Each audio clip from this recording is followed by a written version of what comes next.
नमस्कार दोस्तों, स्वागत है आपका आज की नई कहानी में। अगर आप इस चैनल पर नए हैं तो प्लीज़ चैनल को सब्सक्राइब जरूर करें। उसने सोचा था शादी के बाद जीवन शांत होगा, पर उस रात पार्टी से लौटने के बाद उसकी पत्नी ने ऐसा कहा कि उसके पैरों तले जमीन खिसक गई। मेरी बहन रिया मेरे घर पार्टी पर आई थी। मेरी पत्नी अनन्या ने उसकी बहुत सेवा की, लेकिन जैसे ही वह वापस गई, अनन्या ने मुझसे तलाक मांग लिया। मैं हैरान रह गया कि उसे क्या हो गया है। वह तो मेरे साथ बहुत खुश थी। बहन भी उसकी तारीफ करके गई थी। मैं जैसे ही उसके पास गया, उसने मुझे थप्पड़ मार दिया और कहा मुझे अभी तलाक दो, वरना मैं अपनी जान दे दूंगी।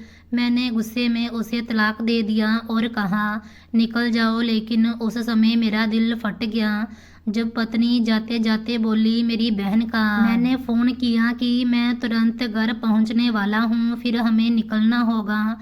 और हाँ, तुम लाल रंग की रेशम वाली साड़ी पहनना, तुम उसमें बहुत सुंदर लगती हो। देर रात पार्टी है। अनन्या आज अपनी तबीयत के बारे में बताना चाहती थी कि एकदम से मैंने डांट दिया। वह परेशान होकर एक तरफ सोफे पर बैठ गई। आज उसका बाहर जाने का बिल्कुल भी मन नहीं था। ऊपर से उसकी तबीयत भी खराब थी। कल रात ही हम दोनों देर रात वापस आए थे। उसकी नींद पूरी नहीं हुई थी, इसीलिए सुबह से ही उसके सिर में दर्द था और बुखार भी हो रहा था। वह अभी तक कमरे से बाहर नहीं निकली थी और ना ही उसने बाहर झांक देखा था। हाँ, बाहर की हलचल से अंदाजा हो रहा था कि भाभी और ननंद रोज की तरह अपने अपने कामों में लगी हैं। उन दोनों का आपस में अच्छा संबंध था। वह उनके बीच खुद को अभी तक मिला नहीं पाई थी, इसीलिए वह उनकी घरेलू बातों से दूर ही रहने की कोशिश करती थी, क्योंकि उसे ना तो बहस करने की आदत थी, ना ही पसंद। इसीलिए वह बस ज़रूरत के हिसाब से उनसे बात करती और जिस दिन रसोई बनाने की या घर का कोई भी काम करने की बारी उसकी होती तो चुपचाप वह काम कर लेती और तुरंत ही अपने कमरे में आ जाती, जो उसे हमेशा शांति की जगह लगता था। रात की पार्टी की थकान अभी तक नहीं उतरी थी और हल्का हल्का उसका शरीर भी टूट रहा था। उसने बाथरूम में जाकर चेहरे पर तुरंत पानी के छींटे मारे और फिर उसने अपने सोते हुए चेहरे पर नज़र डाली। उसकी आंखें नींद की कमी की वजह से सूजी हुई थी और हल्की हल्की लाली से उसकी आंखें नशीली लग रही थी। बाथरूम से निकलकर वह कमरे से बाहर आई तो दूर दूर तक घर में शांति थी। चाय पीने का मन उसका पागल हो रहा था। वह रसोई में आई तो घर की सहायिका सुमन रसोई में रोटी बनाने की तैयारी कर रही थी। उसे देखकर सुमन ने तुरंत खुशी से नमस्ते किया तो उसने मुस्कुराते हुए उससे जवाब दिया। उसे सुमन की यह बात बहुत पसंद थी कि वह हर समय मुस्कुराती रहती थी। हालांकि जिस परिवार से वह संबंध रखती थी वहां पर अनेक समस्याएं थी, लेकिन उसका मुस्कुराता चेहरा देखकर अनन्या को यह लगता कि जैसे जीवन में कुछ भी हो जाए, इंसान को अपनी जीवन शक्ति नहीं छोड़नी चाहिए। सुमन उसके लिए कभी कभी एक बहुत बड़ी प्रेरणा बन जाती थी। होता है ना, कभी कभी किसी के चेहरे को देखकर आप एकदम से खुश हो जाते हैं और जीवन का भारी और बोझपन जरा कम होने लगता है। उसके साथ भी ऐसा ही हुआ। उसका दिमाग जो अलग अलग सोचों का गढ़ बना हुआ था, एकदम से शांत हो गया। उसने जल्दी से अपने लिए चाय का पानी रखा और फिर गर्दन घुमाकर सुमन से पूछा तुम चाय पियोगी? तो सुमन ने हैरानी से उसकी तरफ देखते हुए कहा अरे नहीं दीदी, हम गरीब लोगों की चाय का समय तय होता है। अगर उस समय मिल गई तो ठीक, वरना फिर चाय का समय निकल जाए तो पीने का मन ही नहीं करता। अरे चाय का भी कोई पीने का समय होता है? कैसी पागल वाली बात कर रही हो? तो वह उसकी बात सुनकर मुस्कुराई। अरे दीदी, हम गरीब लोगों के लिए तो चाय का समय तय ही समझिए। चाय का संबंध किसी परिवार से नहीं है पगली। चाय पियो, जीवन जियो। उसने एक कप चाय का सुमन के सामने रखा और खुद भी कुर्सी खींचकर उसके पास ही बैठ गई। तो उसने शुक्रिया भरी नज़रों से अनन्या की तरफ देखा। आज क्या बना रही हो? बड़ी भाभी ने शिमला मिर्च आलू बनाने को कहा है, तो बस वही बना रही हूँ। आप खाएंगी? नहीं यार, मैंने आज फिर रात पार्टी पर जाना है, बस चाय बनाने आई थी, अभी जाकर तैयार होंगी। आपके मज़े हैं दीदी, रोज़ बाहर घूमने के लिए जाना भी किसी वरदान से कम नहीं होता। तो वह उसकी तरफ बस देखती ही रह गई। इंसान भी बहुत अजीब है, जो मिल रहा होता है उसमें खुश नहीं होता और जो हाथ में नहीं होता उसकी इच्छा में पागल हो जाता है। उसने गहरी नज़रों से सुमन की तरफ देखा और फिर अपने कमरे में चली गई, क्योंकि मेरे आने का समय होने वाला था। उसने जल्दी से मेरी पसंदीदा साड़ी निकाली और बाथरूम में घुस गई। उसने साड़ी पहनकर मेकअप किया और आखिरी लुक के लिए दर्पण पर नज़र डाली ही थी कि दर्पण के प्रतिबिंब में मैं कमरे में प्रवेश करता हुआ दिखाई दिया। तो वह एकदम मुड़ी तो मैं उसे देखकर हैरान रह गया। ओह वाह, कमाल लग रही हो तुम। मैं उसकी तारीफ करता हुआ उसके पास आया। जाने क्यों अनन्या के चेहरे की गंभीरता मेरी तारीफ से भी दूर ना हो सकी। मैंने अपने दोनों हाथ अनन्या के कंधों पर रखे और उसे सिर से पैर तक देखने लगा। मैं आदर भरी नज़रों से उसे बस ताकते ही जा रहा था। तुम पर साड़ी बहुत जचती है, इसीलिए ज़्यादातर साड़ी ही खरीदा करो। बस इसमें तुम्हारा शरीर बहुत सुंदर लगता है। मैं रोमांटिक होने लगा तो अनन्या एकदम झिझक कर पीछे हटी। अर्जुन, मैं इस रोज़ रोज़ की पार्टियों से तंग आ गई हूँ। यह मेरा स्वभाव बिल्कुल भी नहीं है। आपके दोस्त की पार्टियां हैं तो आप खुद ही आया जाया करें ना, मुझे साथ शामिल करने की क्या ज़रूरत है? उसने उकताए हुए बेजार लहजे में कहा। तो मैंने उसे गौर से देखा और फिर नाराज़गी से बोला, यह क्या तुम हर समय घर में घुसी रहती हो? तुम्हारा मन नहीं उबता? मैं तो तुम्हारी खातिर तुम्हें बाहर ले जाता हूँ। तो वह एकदम से मुझे गहरी नज़रों से देखते हुए बोली, आप जानते हैं मुझे पार्टी का कोई शौक़ नहीं है। ओ चुप करो यार। मैं एकदम से कठोर हो गया और यही वह पल होता है जब अनन्या चुप हो जाती थी, क्योंकि वह जानती थी कि मुझे बहस बिल्कुल पसंद नहीं। अगर उसने और दो बातें और कही होती तो मैं आपे से बाहर हो जाता और ऐसा ही था। मुझे एकदम गुस्सा आता और फिर मैं भूल जाता कि वह मेरी पत्नी है। इस कदर बदतमीजी से बात करता कि उसके रोंगटे खड़े हो जाते। शुरू में जब उसे मेरे स्वभाव का इतना ज्ञान नहीं था, मैं बाद में उसका अपमान कर जाता, लेकिन फिर वह धीरे धीरे मेरे स्वभाव के मुताबिक खुद को डालने लगी। वह जानती थी कि उसे कहाँ रुक जाना है, इसीलिए वह चुप हो जाती। मेरा मूड एकदम से खराब हो गया और कुछ भी बोले तुरंत अलमारी की तरफ गया और फिर अपने कपड़े लेकर बाथरूम में घुस गया। तो वह भी थकी थकी सी आत्मा लिए सोफे पर आकर बैठ गई।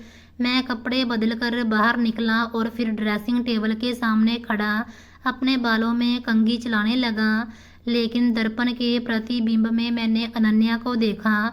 उसका मूड बहुत ज़्यादा खराब लगा।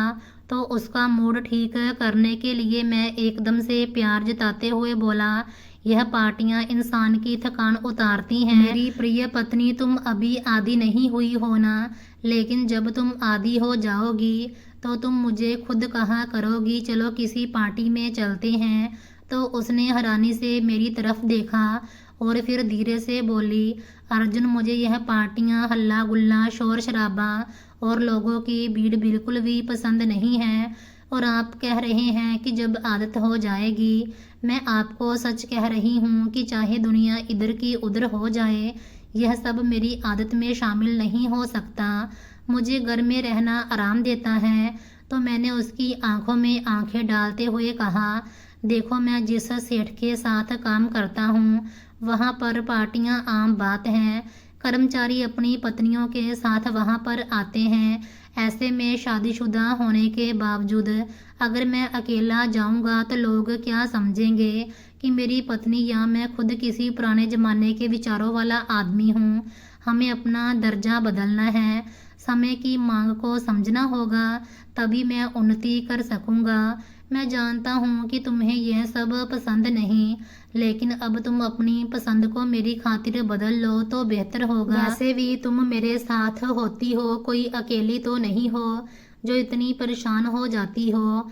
और फिर देखो, तरह तरह के खाने जो हम आम दिनचर्या में नहीं खा सकते, वह भी खाने का मौका मिल जाता है।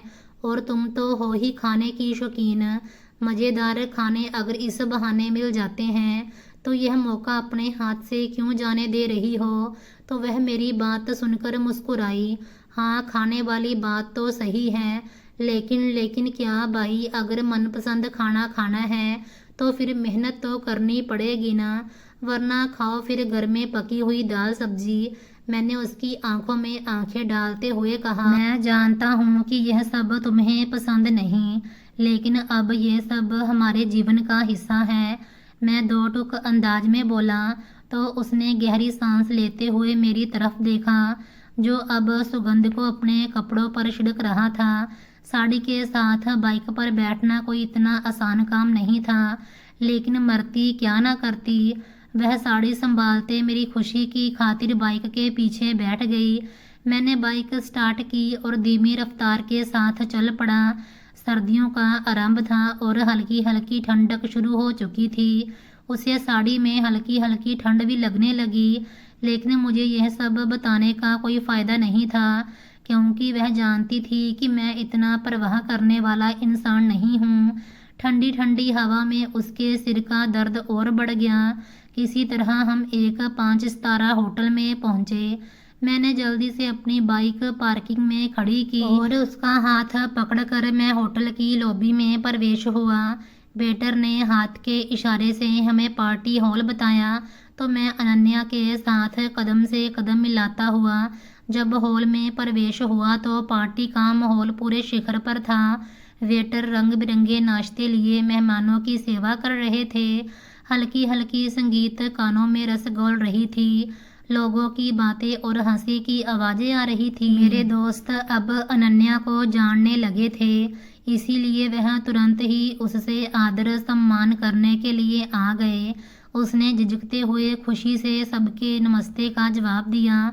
उनमें से एक दो दोस्त तो बहुत नज़दीक होकर उससे बात करने लगे। उनका अंदाज अनन्या को कभी भी पसंद नहीं आया। वह अपनी मर्यादा पहचानती थी, इसीलिए आम सा जवाब देकर वह एक खाली कुर्सी पर जाकर बैठ गई। थोड़ी देर के बाद मैं उसके पास आया और थोड़ी धीमी आवाज़ में कान में बोला, तुम क्या यहाँ पर बैठने के लिए आई हो? अरे भाई, सबसे मिलो जुलो बात करो, यह क्या कोना पकड़कर बैठ गई हो? हद करती हो तुम भी।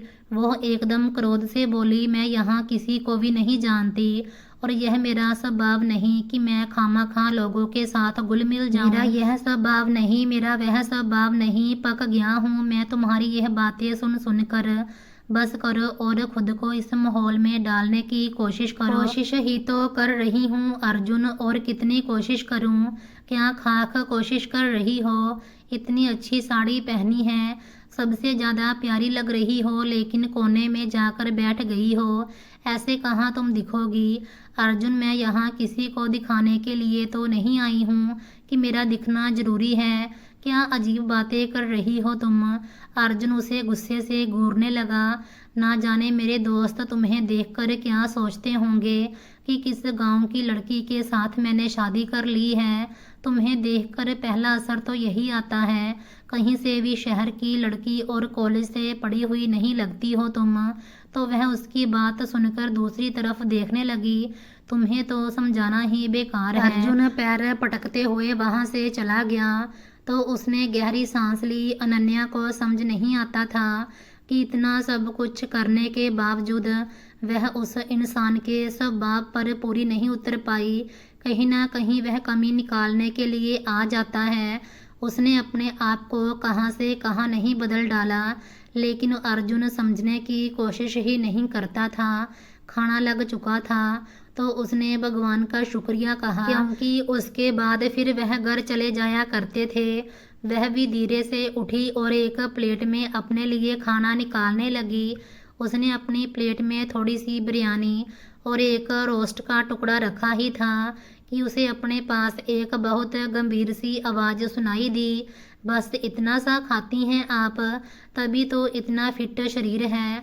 तो वह इस पर एकदम से घबरा सी गई और एकदम पलट कर देखा तो सामने शौर्य खड़ा था।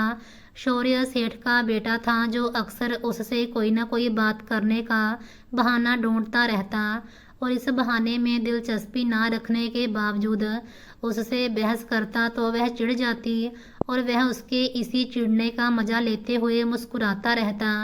अनन्या को यकीन हो गया था कि वह यह सब जानबूझकर करता है और वह ना चाहते हुए भी जिद करके चुप हो जाती। उसे शौर्य कभी भी पसंद नहीं आया, क्योंकि उसे घूरने की बहुत बुरी आदत थी और वह उसकी इसी आदत से तंग रहती थी। वह अब भी उस पर नजरें जमाए टकटकी बांधे उसे खा जाने वाली नजरों से देख रहा था और यही चीज अनन्या को शर्मिंदा कर रही थी। और भी डालिए ना, इतने से क्या होगा। वह उसे चिढ़ाता देखकर और मतलब भरी नजरों से उसे देखते हुए बोला, जी मैं बस इतना ही खाती हूँ। उसने अपनी तरफ से बात बनाने की कोशिश की ताकि वह उसे रूखा ना समझे। वैसे अर्जुन बहुत खुशकिस्मत है कि उसे आप जैसी जीवन साथी मिली, जो दिखने में बिल्कुल किसी फिल्म की हीरोइन की तरह लगती हैं। वरना तो हमारे यहाँ महिलाएं इधर शादी हुई नहीं उधर मोटी हो जाती हैं, सारा सौंदर्य खराब कर देती हैं। बात करते करते शौर्य ने ऐसा मुंह बनाया कि अनन्या की हंसी निकल गई। तो वह एकदम से बोला, आपकी मुस्कान तो बहुत ही प्यारी है। तो वह उसकी बेधड़क नज़रों से घबरा गई और तुरंत ही अपनी प्लेट लेकर साइड पर जाकर बैठ गई। सच तो यह है कि अब उससे कुछ भी नहीं खाया जा रहा था, क्योंकि उसके बिल्कुल सामने दूसरी मेज पर शौर्य बैठा था, जो अपना खाना कम खा रहा था और उसे ज़्यादा देख रहा था। उसने फटाफट अपना खाना ख़त्म किया और अर्जुन को ढूंढती नज़रों से ढूंढने लगी। वह उसे वहाँ कहीं पर भी दिखाई नहीं दे रहा था, तो वह परेशान हो गई। पार्टी में एक शानदार गर्म माहौल, हर तरफ रोशनियों की भरमार और धीमी धुन माहौल को रोमांटिक बना रही थी। लेकिन अनन्या को कुछ भी अच्छा नहीं लग रहा था। उसके चेहरे पर हल्की सी परेशानी और बेचैनी फैली हुई थी। कोने में लगे मेज कुर्सी पर बैठी उसी रौनक भरी महफिल में अर्जुन को ना पाकर वह बहुत तनाव में आ गई थी। उसके हाथ में गिलास था, जिसे वह कभी कभार अधूरा सा होंठों तक ले जाती, मगर नाश्ता पानी में दिलचस्पी कम और गहरी सोच में डूबना ज़्यादा हो गया। मगर अब काफ़ी समय बीत चुका था और अर्जुन का कोई पता ठिकाना नहीं था। अनन्या की बेचैनी अब चरम पर थी। वह अर्जुन को फ़ोन करने लगी, लेकिन उसका नंबर बंद जा रहा था। तो झुंझलाकर उसने मोबाइल अपने बैग में डाल लिया। उसके दिमाग में हर पल यह सवाल गूंज रहा था कि आखिर वह गया कहाँ। अचानक उसके पास शौर्य आकर बैठ गया। तो उसके चेहरे पर एकदम से बेजारी उतर आई। अनन्या, तुम कुछ परेशान लग रही हो, क्या बात है? इतनी सुंदर महफिल है और तुम उदास बैठी हो। नहीं, मैं ठीक हूँ, बस घर जाना है। लेकिन पता नहीं अर्जुन कहाँ रह गया। अर्जुन, वह तो चला गया, मैं तुम्हें घर छोड़ देता हूँ, चिंता ना करो, उसने मुस्कुराते हुए कहा। अनन्या ने चौंक कर उसकी तरफ देखा। यह तुम क्या कह रहे हो अर्जुन? भला मुझे छोड़कर क्यों जाएगा? वह अविश्वास से बोली। मैंने खुद देखा है कि वह जा चुका है, शायद किसी काम से, शौर्य ने पक्के लहजे में कहा। तो अनन्या ने शौर्य की बात मानने से इनकार कर दिया और कुर्सी से उठ खड़ी हुई और अर्जुन के इंतजार में इधर उधर टहलने लगी। थोड़ी देर बाद हॉल भी धीरे धीरे खाली होने लगा और अब वहाँ सिर्फ कुछ लोग ही बचे थे, जो जाने की तैयारी कर रहे थे। अनन्या के दिल की धड़कन तेज हो रही थी। शौर्य की बातों में कुछ ऐसा था, उसे यकीन आने लगा कि वाकई जो कुछ भी कह रहा है सही है। लेकिन अभी उसे खुद पर काबू पाना था। वह अर्जुन के वापस आने का इंतजार करने लगी, मगर हर बीतते पल के साथ उसका डर बढ़ता जा रहा था। तुम चिंता ना करो, यहाँ बैठकर उसका इंतजार करो, कल सुबह तक वह आ जाएगा, फिर उसके साथ ही चली जाना। आप यह कैसी बेकार बातें कर रहे हैं। मैं इस समय बिल्कुल भी मजाक के मूड में नहीं हूँ, तो मैं भी तुमसे मजाक नहीं कर रहा। पूरे यकीन से कह रहा हूँ कि वह जा चुका है। वह मेरे सामने से ही गया है, तो हो सकता है किसी काम से गया हो। वह तर्क वाले लहजे में बोली। ठीक है, अगर वह कोई काम निपटा कर आ जाए तो चली जाना, मुझे तो कोई समस्या नहीं। मैं तो तुम्हारे ही भले के लिए कह रहा था। लेकिन चलो खैर, वह बात अधूरी छोड़कर उसकी तरफ देखने लगा। इतने में होटल का मैनेजर उनके पास आया। समय खत्म हो गया है, हमें हॉल बंद करना है। तो अनन्या की आंखों में उलझन सी तैर गई। उसने उलझन भरी नजरों से शौर्य की तरफ देखा, जो उसके पास ही खड़ा था। अर्जुन क्यों गया है, उसने आपको कुछ बताया नहीं? घर में कोई कुछ जरूरी काम ना आ गया हो तो उसकी बात सुनकर उसके होंठों पर एक अजीब रहस्यमयी सी मुस्कान फैल गई। हाँ, मुझे एक बात याद आई। उसने कहा था कि जब मैं जाने लगूं तो तुम्हें अपनी गाड़ी में बिठाकर ले जाऊं। क्या बकवास है, वह ऐसी बात कर ही नहीं सकता।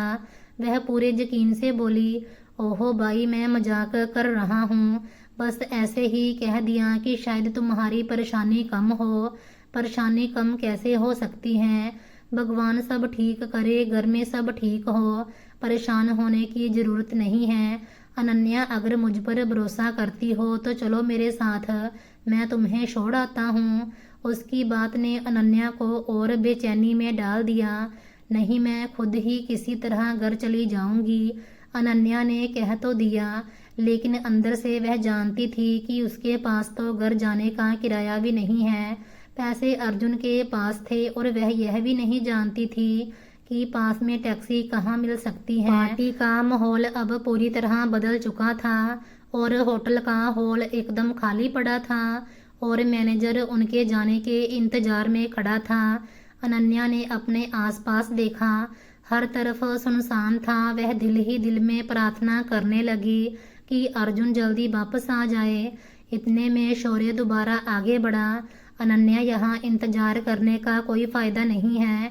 रात गहरी हो रही है और होटल भी बंद होने वाला है। बाहर सड़क पर खड़ा होना भी तुम्हारे लिए खतरा ही है। मेरे साथ चलो, मैं तुम्हें घर छोड़ दूंगा। अनन्या के अंदर ही अंदर बेबसी बढ़ रही थी। एक अजीब सा डर उसके दिल में बैठ रहा था। आखिरकार जब होटल के कर्मचारियों ने भी हॉल की सफाई शुरू कर दी और रोशनी धीमी होने लगी, तो अनन्या को फैसला करना पड़ा। उसके पास कोई और विकल्प नहीं था, तो वह शौर्य के साथ जाने पर मजबूर हो गई। वह धीरे धीरे कदम उठाते हुए शौर्य के पीछे चल पड़ी। होटल से बाहर निकलकर वह कांप गई। कोहरा और ठंड बढ़ गई थी। अनन्या को बाहर रात का नज़ारा बहुत अंधेरा और भारी लगा। शौर्य ने अपनी बड़ी सी गाड़ी का दरवाज़ा खोला तो अनन्या झिझकते हुए उसमें बैठ गई। जैसे ही वह गाड़ी में बैठी, उसका दिल घबराने लगा। शौर्य ने गाड़ी स्टार्ट की और शहर की रोशन सड़कों से अचानक उसने गाड़ी एक सुनसान सड़क की तरफ मोड़ दी। अनन्या का दिल जोर जोर से धड़कने लगा। यह कौन सा रास्ता है? यह तो हमारे घर की तरफ नहीं जाता, उसने डरते हुए पूछा।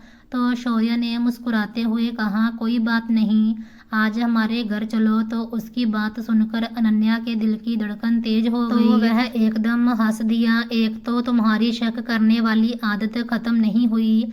भाई, यह छोटा रास्ता है, यहाँ से हम जरा जल्दी पहुँच जाएंगे।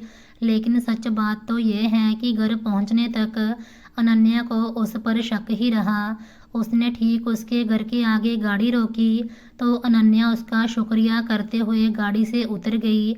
उसने घंटी बजाने के लिए हाथ बढ़ाया तो गेट एकदम से खुल गया और सामने अर्जुन को देखकर उसे बहुत गुस्सा आया। मुझे पार्टी में छोड़कर क्यों आ गए थे तुम? क्या हुआ? उसके इतने आराम से पूछे गए सवाल पर वह हैरान हो गई। वहाँ तुम अकेली तो नहीं थी, सब मौजूद थे, लेकिन तुम तो नहीं थे ना। अरे अनन्या, क्या बच्चों वाली बातें करती हो यार। यह तुम्हें बच्चों वाली बातें लगती हैं? तुम अजीब इंसान नहीं हो? मुझे वहाँ से अकेले तुम्हारे बिना आना पड़ा। यार तुम कौन सा किसी टैक्सी या रिक्शे में बैठी हो? मज़े से शौर्य की कार में बैठकर आई हो। कितनी भाग्यशाली हो कि जाते समय बाइक पर बैठकर गई थी और आते समय इतनी शानदार गाड़ी में बैठकर आई हो। और क्या चाहिए तुम्हें? एक तो तुम औरतें ना बहुत नाशुक्री होती हो। तुम अपने होश में नहीं लगते हो। तुम्हारे अंदर शर्म नाम की कोई चीज़ है। मैं पार्टी में गई थी अपने पति के साथ। वापसी पर मैं तुम्हारे दोस्त के साथ आ रही हूँ जिसका मेरे साथ कोई रिश्ता नाता नहीं है और तुम इसे इतनी मामूली सी बात समझ रहे हो। मुझे तुम पर बहुत हैरानी हो रही है अर्जुन कि तुम्हें जरा सी भी शर्मिंदगी का एहसास नहीं हो रहा। मैं तुम्हारी प्रेमिका नहीं हूँ, पत्नी हूँ। तुम्हें अपने रिश्ते को समझना होगा वरना हमारे बीच बहुत मुश्किल बन जाएगी। यार मैं बहुत थका हुआ हूँ। सुबह मुझे दफ्तर भी जाना है। तुम ना ये ऐसी बेकार बातें फिर किसी दिन कर लेना। यह बेकार बातें नहीं हैं अर्जुन। बेकार कहकर इस मामले से तुम अपना पीछा नहीं छुड़वा सकते। हाँ यह और बात है, मैं इस समय तुमसे बात नहीं करती लेकिन कल मैं तुमसे सारी बात का जवाब लेना चाहूँगी कि तुमने क्यों ऐसा किया। ओफो भाई माफ़ करना, मुझे लगा तुम पार्टी का आनंद ले रही हो तो इसीलिए मैंने तुम्हें वहाँ छोड़ दिया। कमाल है, अच्छी तरह से तुम्हें पता है कि मुझे ऐसी पार्टियों का कोई शौक नहीं और है। मैं ऐसी पार्टियों का आनंद लूँगी क्या? लेकिन वह अपना तकिया उठाकर कमरे से बाहर चला गया जो इस बात का ऐलान था कि वह और बहस नहीं चाहता। अनन्या इस प्रतिक्रिया पर घबरा चुकी थी। वह अपने सिर को दोनों हाथों से पकड़कर बैठ गई। उसे समझ नहीं आ रहा था कि आखिर अर्जुन ने इस तरह की हरकत क्यों की है। आए दिन पार्टियां, हल्ला गुल्ला। उसने कई बार अर्जुन को कहा कि यह तुम्हारे प्रकार की पार्टियां हैं, इनमें मेरा क्या काम, तुम खुद जाया करो, मुझे नहीं जाना। तो वह कहता कि सब अपने अपने साथी के साथ आए होते हैं, वैसे में मैं अकेला जाता हुआ अच्छा लगूंगा क्या? लेकिन जब उसने इन पार्टियों में जाना शुरू किया तो उसे एक बात तो बहुत अच्छे से समझ आ गई कि यहाँ पर हर दूसरे पुरुष के साथ उसकी प्रेमिका है, पत्नी नहीं है। क्योंकि पत्नियों के यह तौर तरीके, यह कपड़े नहीं होते।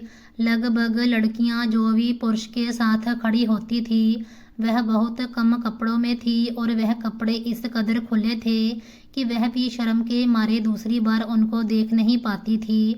और वह सब आपस में इतने आराम से गपशप लगा रहे होते थे कि कहीं से भी पति पत्नी वाला असर उनके बीच नहीं लग रहा होता था।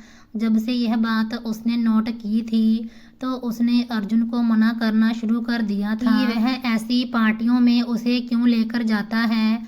यहाँ पर जोड़े नहीं आते बल्कि प्रेमी प्रेमिका वाला एक असर होता है। तो वह उसे अक्सर पुराने जमाने की बूढ़ी कहकर मजाक उड़ाता, लेकिन अनन्या उसकी बातों की परवाह नहीं करती थी। जब से उसकी शादी अर्जुन से हुई थी उसकी ज़िंदगी पूरी तरह बदल गई थी। वह अर्जुन से शादी नहीं करना चाहती थी। शादी से पहले उसने अर्जुन को साफ साफ कहा था कि वह उससे शादी नहीं करना चाहती और यह बात जानबूझकर उसने अर्जुन से कह दी थी ताकि वह यह सुनकर खुद ही मना कर देगा। मगर अर्जुन ने बहुत आराम से कहा कि वह खुद मना कर दे, लेकिन वह जानती थी कि उसके घर में उसके मना करने का कोई महत्व नहीं दिया जाएगा, उल्टा उसके पिता एक हंगामा खड़ा कर देंगे। लेकिन अर्जुन के साथ शादी करके वह बहुत पछता रही थी क्योंकि वह उसके कहे अनुसार जीवन चाहकर भी नहीं जी पा रही थी। यह नहीं था कि वह कोई घुटन भरे माहौल की थी, लेकिन वह बस घर में रहने वाली घरेलू सी लड़की थी। घूमना फिरना, पार्टियां करना, हल्ला गुल्ला उससे दूर भागती थी। परिवार में भी जब शादियां या कोई इस तरह के समारोह होते तो वह नहीं जाती थी। उसकी माँ उसे ज़बरदस्ती लेकर जाती और जब वह मना करती तो उसे डांट कर कहती कि लोग क्या सोचेंगे कि सिर्फ माँ उठकर आ जाती है, आखिर पूरे घर को निमंत्रण मिला है तो इसमें सबका जाना बनता है। और फिर ऐसी शादी ब्याह के समारोह में लड़कियां जाती हुई अच्छी लगती हैं, दूसरा दिमाग भी खुलता है। हर समय घर में बंद रहकर तो गंवार बन जाओगी। कुछ बाहर निकला करो, लोगों में बैठा करो, अपने उम्र की लड़कियों के साथ हंसा बोला करो। यही उम्र होती है हंसने बोलने की।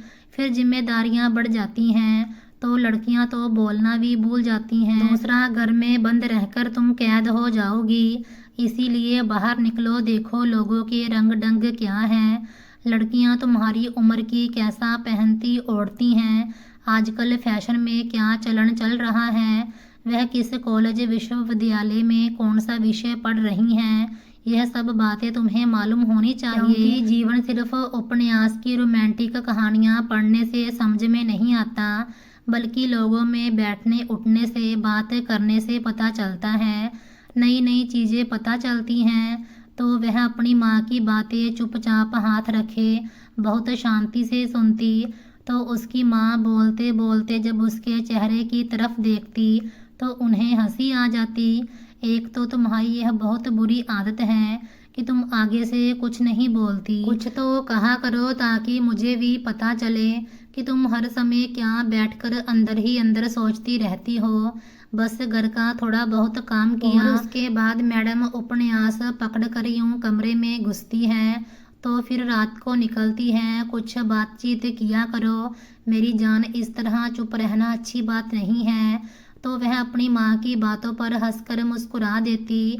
यानी तुम कुछ नहीं कहोगी, ऐसे कब तक चलेगा। तो वह बिना कुछ कहे शरारत से तेजी से अपनी पलकें झपकाती। तो उसकी माँ हंसते हुए अपना सिर हिलाकर कहती, तुम नहीं सुधरोगी, इसका यही मतलब है।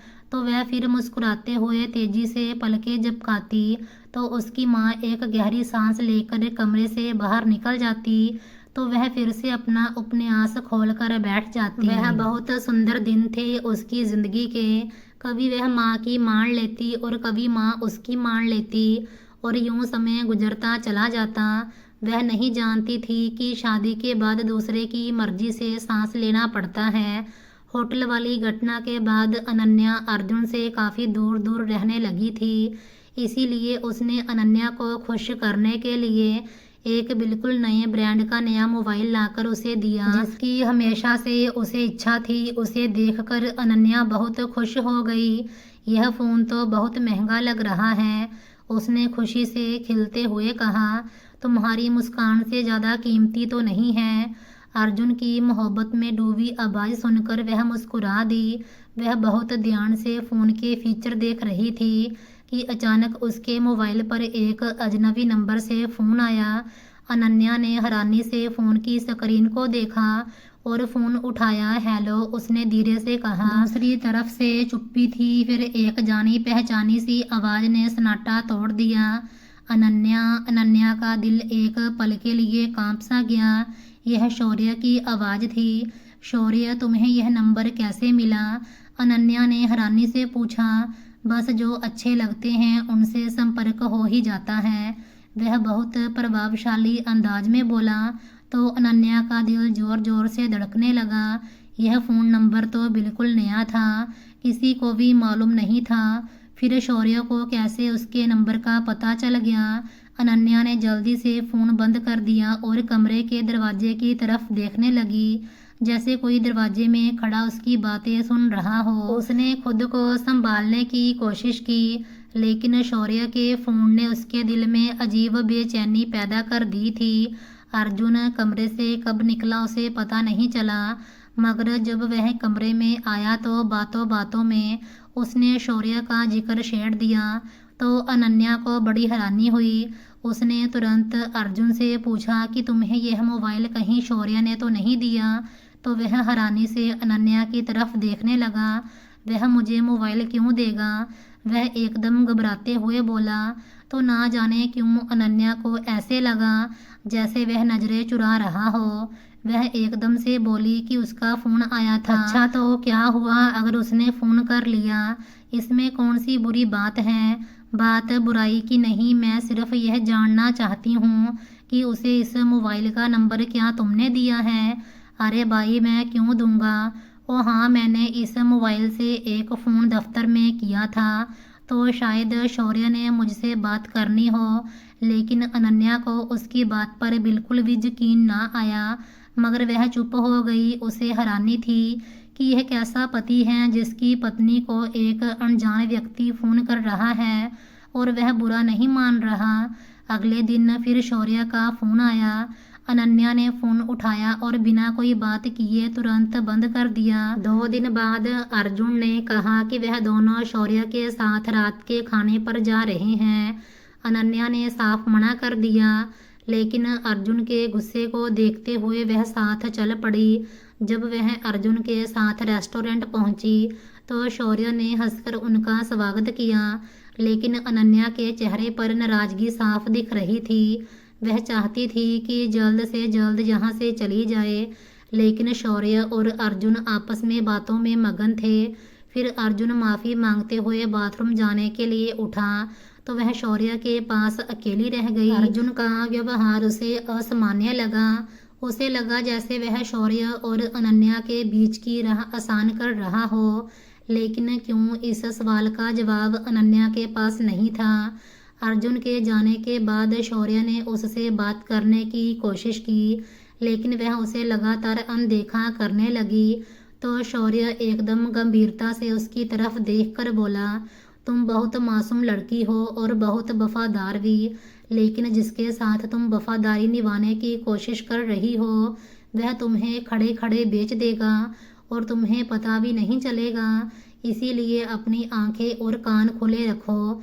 वह शौर्य की बात सुनकर परेशान हो गई और फिर गुस्से से बोलने ही वाली थी कि शौर्य ने हाथ के इशारे से उसे रोक दिया और फिर उसने एक रिकॉर्डिंग अनन्या के नंबर पर भेजी और उसे कहा, घर जाकर व्हाट्सएप खोलना। मैंने तुम्हें एक रिकॉर्डिंग भेजी है, उसको सुनने के बाद फैसला करना कि तुम्हारे लिए क्या बेहतर है।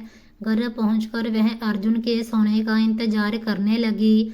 जैसे ही अर्जुन के खर्राटे कमरे में गूंजने लगे, उसने चुपके से अपना मोबाइल निकाला और फटाफट व्हाट्सएप खोला और शौर्य के नंबर को खोलकर रिकॉर्डिंग सुनने लगी। जैसे जैसे वह रिकॉर्डिंग सुन रही थी उसके चेहरे का रंग बदलता जा रहा था। यह अर्जुन की आवाज़ थी जो उसने शौर्य को भेजी थी, जिसमें वह यह बात कर रहा था कि आप जब कहेंगे मैं अनन्या को आपके घर छोड़ आऊँगा। पहले भी होटल पर मैंने उसे आपके हवाले किया था, लेकिन आपने अपने घर ले जाने की बजाय उसे घर तक छोड़ने आ गए। मैं तो आपके साथ सहयोग कर रहा हूँ, अब आप भी तो मेरे साथ सहयोग करें ना। यह रिकॉर्डिंग सुनने के बाद अनन्या को अब स्पष्ट हो चुका था कि उसके पति ने उसके साथ धोखा किया है। वह उसकी ज़िंदगी को अपने स्वार्थ के लिए इस्तेमाल कर रहा है। उसे यह जानकर बहुत दुख हुआ और उसने फैसला किया कि अब वह अर्जुन के साथ और जीवन नहीं बिताएगी। इसीलिए अगले दिन उसने अर्जुन को कहा कि मैं तुम्हारे साथ नहीं रहना चाहती, अब मुझे तुमसे तलाक चाहिए। मैं किसी और को पसंद करती हूँ। एक सोने की चिड़िया को अपने हाथ से निकलता देखकर अर्जुन तिलमिला उठा। जाने क्यों उसे अनन्या पर शक होने लगा, कहीं वह शौर्य वाले षड्यंत्र के बारे में कुछ जान तो नहीं गई। अगर ऐसी बात हुई तो वह अपने घर में किसी को मुंह दिखाने के काबिल नहीं रहेगा। इसीलिए उसके शैतानी दिमाग में एक षड्यंत्र पनपने लगा कि इससे पहले वह उस पर आरोप लगाए, क्यों न वह उसे बदनाम करके रख दे। यह सोचकर उसने अनन्या से कहा, ठीक है, मैं तुम्हारी हर शर्त मानने के लिए तैयार हूँ, लेकिन तुम्हें भी मेरी एक शर्त माननी होगी। तो अर्जुन की बात सुनकर उसका दिल डर गया। तो अनन्या ने कहा कि मैं तुम्हारी कोई शर्त नहीं मानूंगी, बस तुम मुझे तलाक दो। तो वह अपनी जिद पर अड़ गया। अनन्या ने उससे कहा, ठीक है, बताओ तुम्हारी क्या शर्त है। तो उसने कहा कि तुम एक रात मेरे छोटे भाई के कमरे में समय बिताओ। उसकी बात सुनकर अनन्या रोने लगी और उससे माफ़ी मांगने लगी। तो उसने कहा कि ठीक है, फिर मैं भी तुम्हें तलाक नहीं देता अगर तुम मेरी बात नहीं मानोगी। तो अनन्या ने कहा, ठीक है, मुझे तुम्हारी शर्त मंजूर है। तो उसने कहा कि तुम अभी और इसी समय मेरे छोटे भाई के कमरे में जाओ। लेकिन अनन्या की हिम्मत नहीं हो रही थी, तो अर्जुन उसे जबरदस्ती अपने छोटे भाई के कमरे में ले गया और बाहर से दरवाजा बंद कर दिया।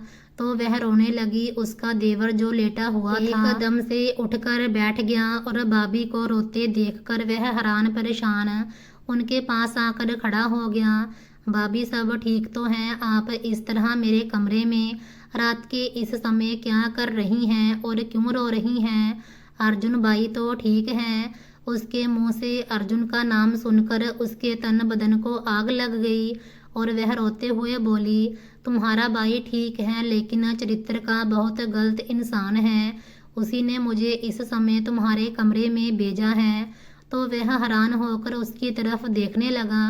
अर्जुन भाई ने आपको मेरे कमरे में इस समय क्यों भेजा है? मैं आपकी बात का मतलब नहीं समझ रहा, क्योंकि तुम एक शरीफ इंसान हो और शरीफ लोग 2 नंबर की बातें नहीं समझते। मैं भी सारी जिंदगी शायद तुम्हारे भाई को ना समझ पाती अगर उसका गंदा चेहरा मेरे सामने ना आया होता। वह अपनी भाभी की बातें सुनकर हक्का बक्का रह गया। भाभी, आप कैसी बातें कर रही हैं? आप बार बार मेरे भाई पर यह कैसे आरोप लगा रही हैं? आपकी तबीयत तो ठीक है? तो वह एकदम फटकर बोली, मैं ठीक हूँ, लेकिन तुम्हारा भाई ठीक इंसान नहीं है। वह बहुत खराब चरित्र वाला इंसान है। उसको बोलो बाहर से दरवाज़ा खोलो, वरना मैं चीख चीख कर पूरे घर को बुलाऊंगी। भाभी के साथ कमरे में बंद होने का जब उसे अंदाजा हुआ तो वह भी घबरा गया। 1 मिनट भाभी, मैं दरवाज़ा खोलता हूँ, आप परेशान ना हो। उसने जैसे ही दरवाजे के हैंडल को खींचा तो उसे पता चला कि दरवाजे को तो बाहर से कुंडी लगी हुई है। तो वह बहुत परेशान हो गया। बाहर से कुंडी किसने लगा दी?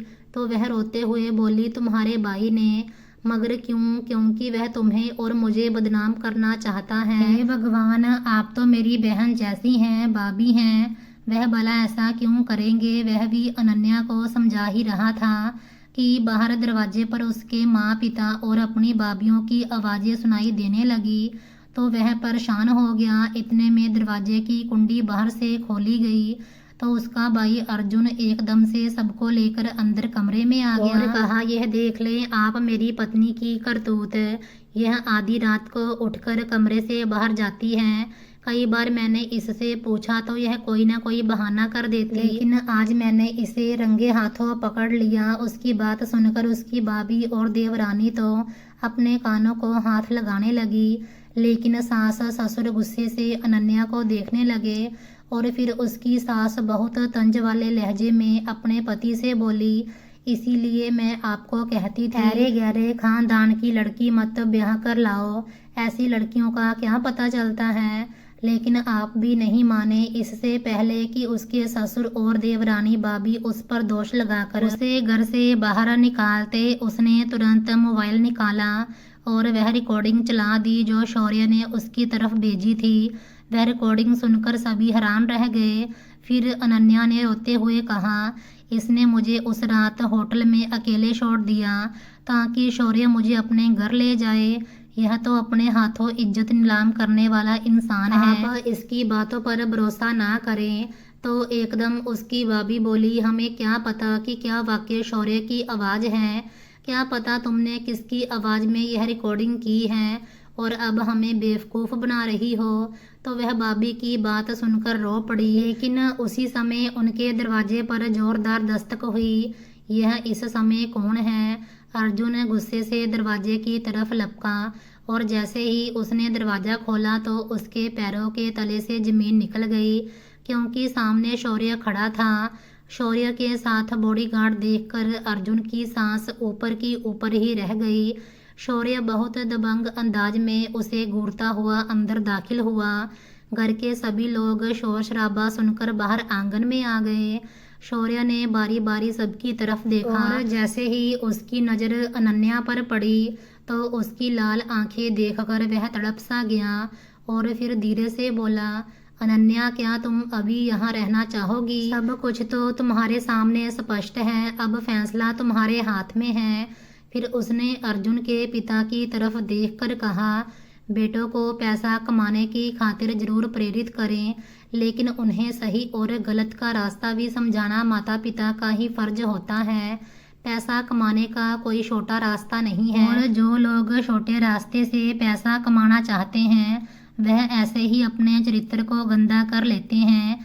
जैसे आपके बेटे अर्जुन ने पैसा कमाने की हवस में यह भी नहीं सोचा कि वह अपनी पवित्र पत्नी को एक सौदा हासिल करने के लिए किसी के हवाले कर रहा है। पत्नी तो एक पति के सिर का ताज होनी चाहिए, ना कि पैरों की जूती।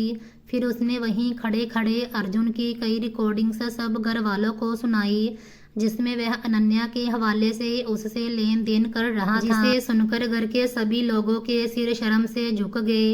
अनन्या को जब अपने चरित्र की गवाही शौर्य की तरफ से मिल गई तो वह बिलख बिलख कर रोने लगी और दिल ही दिल में भगवान का शुक्रिया करने लगी कि उसके दामन पर दाग नहीं लगा।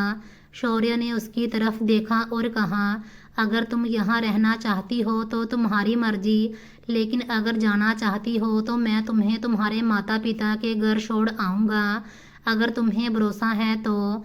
उसने नज़र उठाकर शौर्य की तरफ देखा, लेकिन उसके दिल ने गवाही दी कि यह व्यक्ति उसका कुछ ना होते हुए भी उसकी इज्जत पर आंच भी नहीं आने देगा। कभी कभी सीने में धड़कता हुआ दिल बिना वजह गवाही नहीं देता। उसने एक पल के लिए भी नहीं सोचा और शौर्य के साथ चल पड़ी। रास्ते भर दोनों में चुप्पी रही, लेकिन जब शौर्य ने उसे उसके घर के पास उतारा तो उसने रोते हुए लहजे में शौर्य का शुक्रिया किया, क्योंकि इस हंगामे से पहले उसने ही एक बात तय कर दी थी कि हो सकता है आपकी ज़रूरत पड़ जाए, इसीलिए अगर मुमकिन हो तो आ जाएं। और शौर्य तुरंत ही उसकी मदद करने के लिए आ गया। अगर वह समय पर ना आता तो शायद कभी भी वह अपने चरित्र पर लगे आरोप को मिटा ना पाती। वह उतरकर जब तक घर के अंदर नहीं चली गई, शौर्य ने अपनी गाड़ी आगे नहीं बढ़ाई।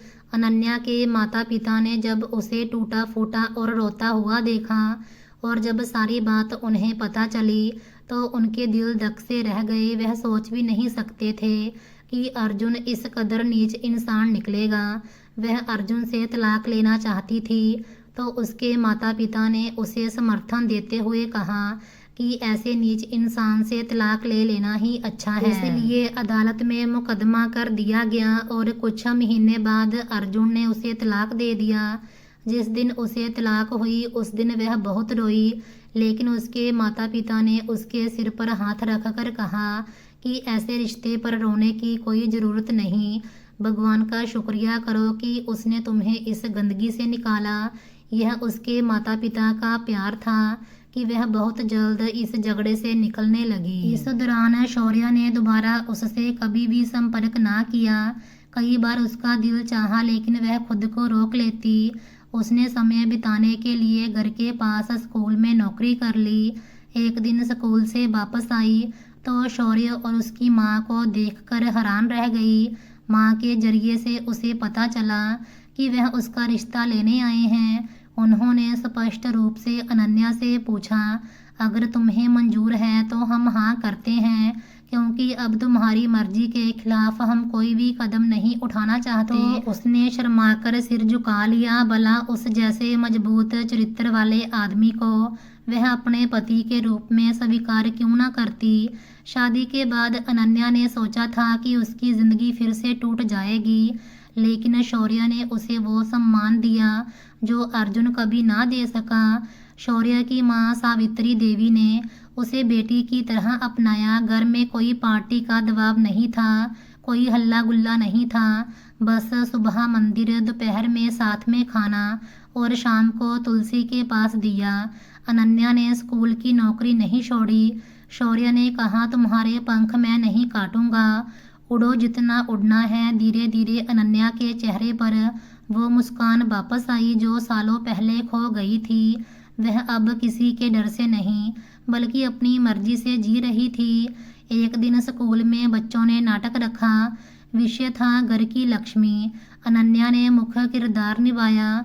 जब वह मंच पर बोली, एक स्त्री की इज्जत उसके गहनों में नहीं उसके चरित्र में होती है, तो पूरे हॉल में तालियां गूंज उठी। शौर्य सबसे आगे बैठा था, उसकी आंखें नम थी। कार्यक्रम के बाद उसने बस इतना कहा, मुझे तुम पर गर्व है अनन्या। उस रात पहली बार अनन्या को लगा शायद भगवान ने उसे अर्जुन से बचाकर शौर्य के पास भेजा था। उधर अर्जुन की जिंदगी बिखर गई। रिकॉर्डिंग वायरल हो गई थी। सेठ ने उसे नौकरी से निकाल दिया। बोला जो अपनी पत्नी की बोली लगाए वह किसी का सगा नहीं हो सकता। मोहल्ले वाले मुंह फेरने लगे। माँ बाप ने भी उससे नाता तोड़ लिया। कहा तुमने हमारे खानदान का नाम मिट्टी में मिला दिया। कर्ज में डूबा अर्जुन एक दिन पुराने होटल के सामने खड़ा था जहां उसने अनन्या को छोड़ा था। वहीं से गुजरते हुए उसने अनन्या को देखा। अनन्या शौर्य के साथ कार से उतर रही थी। सिंदूर भरा था माथे पर, गले में मंगलसूत्र था, चेहरे पर शांति थी। शौर्य ने उसके लिए कार का दरवाजा खोला था। अर्जुन दूर खड़ा देखता रहा। उसके हाथ में अब ना बाइक थी ना इज्जत। अनन्या की नजर उस पर पड़ी भी नहीं। वह शौर्य के साथ अंदर चली गई। अर्जुन समझ गया कुछ रिश्ते टूटने के लिए ही बनते हैं ताकि इंसान को असली रिश्ते की कीमत पता चले। और अनन्या वह अब हर रात चैन से सोती थी क्योंकि अब उसके पास एक ऐसा साथी था जो उसे पार्टी में नहीं बल्कि पूजा में साथ ले जाता था। सीख, जो इज्जत को बेचता है वह एक दिन खुद नीलाम हो जाता है और जो इज्जत बचाता है भगवान उसे 7 जन्मों का सुख देता है। तो दोस्तों ये थी आज की कहानी। उम्मीद करती हूँ आपको ये कहानी अच्छी लगी होगी। आप इस कहानी को कौन सी सिटी से देख रहे हो कमेंट बॉक्स में ज़रूर बताना।